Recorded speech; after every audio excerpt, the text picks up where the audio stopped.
right, so you may or may not know that November, which is the month that we're in right now, is Native American Heritage Month. You might remember, Jazeel, maybe not you because you weren't here in the beginning of last year, but I think, and maybe not similar, I can't remember when you came last year. I came last year. If you were here in the beginning of last year, in November, we did the project that looked like this with the cactus and the pot on the bottom with patterns, okay? So that was because of Native American Heritage Month. So we're going to be doing another project that has to do with Native American heritage, but it's going to be a different piece of art, okay? So this is the month where you celebrate the heritage of the Native American people. Heritage is what?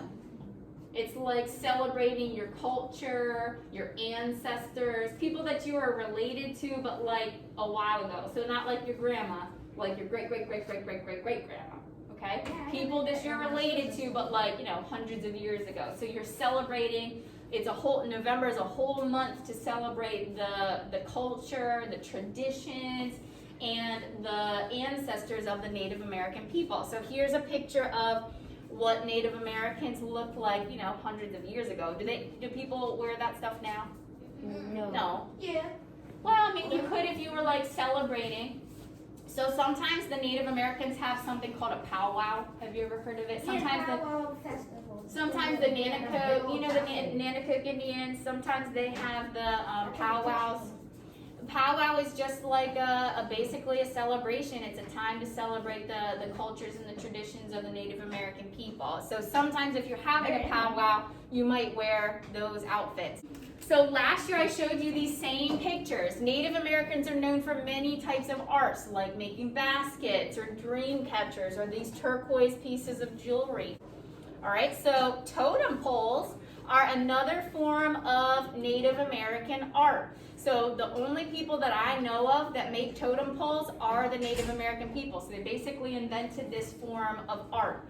Now look really closely at these two pictures. And you can see the buildings in this picture are very small compared to the size of the totem pole. So this type of art is very, very large. I want you to think about how would you make this type of art? What would be the steps? What would be the process that you would have to do? What would be the first thing, if you were going to make a totem pole, what would be the first thing you would have to do? You'd have to find... Clay. Nope, you don't make it out of clay. What do you think it's made out of? It looks like it's brown. So it's made out of wood. Okay? So how would you find a piece of wood that is that big? You would have to find a tree. You'd have to find a tree, you'd have to cut it down. And then, do you see any branches on here? So Jannalise, what would you have to do next? After you find the tree that you want to use, then you would cut it down and then you would have to do what? I was going to tell her it's hard to make a shape. Did you say it's hard to make a shape? Yeah, it's definitely going to be hard to make a shape. So what, Samale? You don't have to take the leaves and branches off of it. Yep. You'd have to take the leaves and the branches off of the tree. And then what would be the next step? How would you get this face on here? How would you get that one there? Samale? You make it into the shape you want. But how? How would you make it? It's not like clay or Play-Doh. You can't just squish it. Jannalise? Yeah, you'd have to have like a really sharp tool, like a knife or Dylan.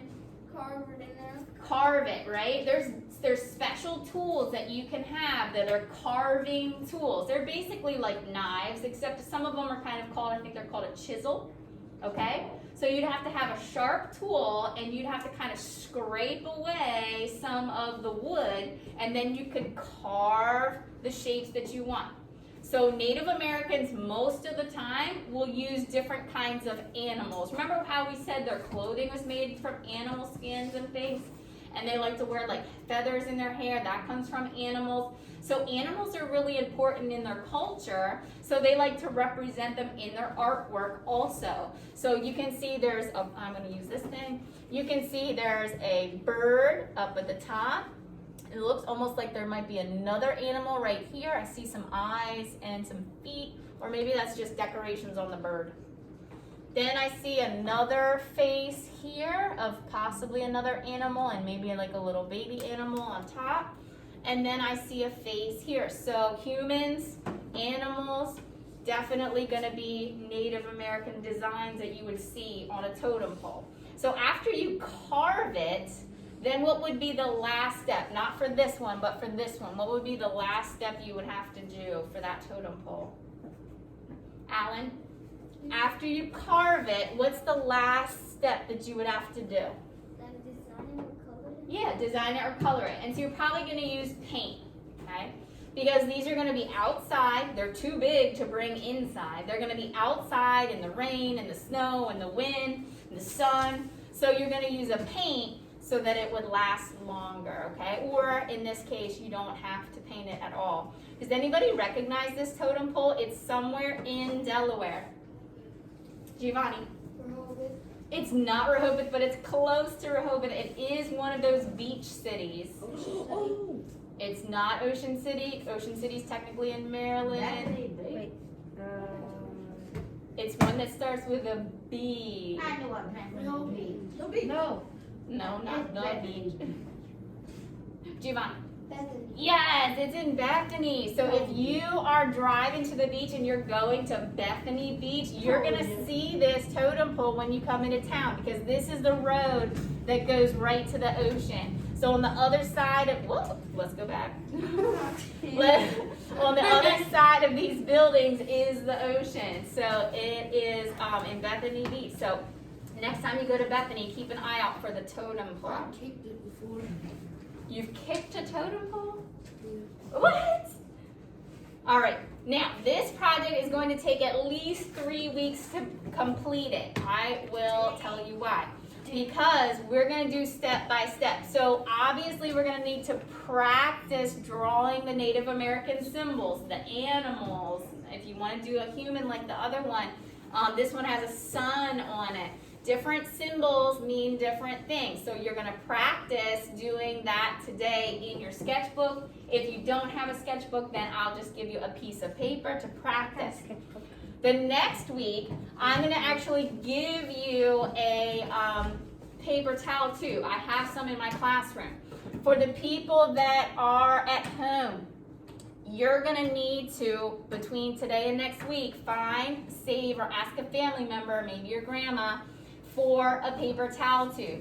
So looks like this, people at home. You need to find a paper towel tube so that next week you'll be able to draw those Native American symbols onto your paper towel tube. And then the last week that we're going to do, we're going to color in all of the designs.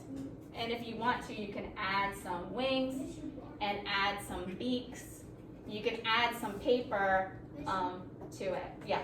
So next week we can bring one of those things. You can, but I have some in my classroom, so you don't have to bring this in. But people at home, you need to get a paper towel tube, and then if you want to, you can add wings and a beak for details.